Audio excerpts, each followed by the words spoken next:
sometimes we'll get a referral to other professionals. And I think these are always fun to come on because ultimately it's their ideas, right? Our job is to share them with us and sometimes Oh, benefit to that because we can ask questions that a reader might have.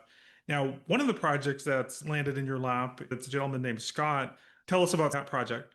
so Scott is an attorney, not financial advice.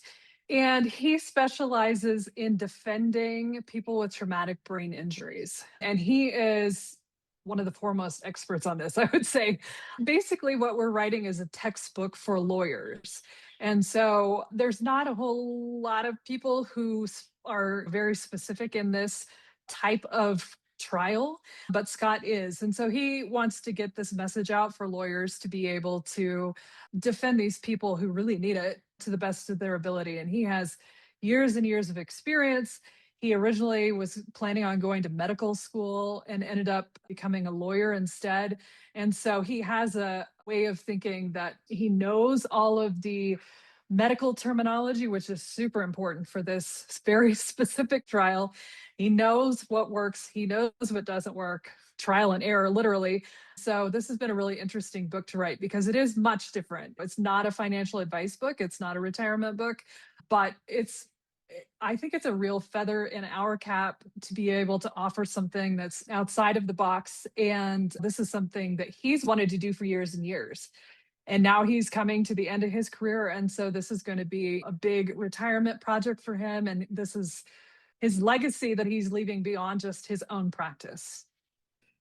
His material is so technical, It is. just from the writing perspective, from your Yeah. side, being a subject matter expert, probably Mm, something that's way outside of your it normal day to is. day. How do you, as a writer, approach that just from a process standpoint so that you're able to capture his ideas correctly and Mm, so that they represent the level of expertise? Because I think that's really a right. question, right? I think that's a desire, which is I want to work with someone who can take what's in my head and make it accurate, Mhm. reflect me, but I don't want to be the person scribing Right. everything. So Scott and I have a very collaborative process. So he did come with quite a bit of content. So I was able to take that and organize it for him more into a book format with chapters. And then there's a lot of information that he wanted to add. So I went through and I just put in a lot of prompting questions. And so we either meet on a call like this and we can just talk them out, or he does do some writing in there where he gets in and he adds to it. But I have given him a lot of prompting questions that he said he hasn't considered before. And so his book is a lot more in depth than even what he had originally planned, because these prompting questions are expanding what he was already thinking about, and then that expands more ideas. So he really has this developed really well at this point. It is very collaborative.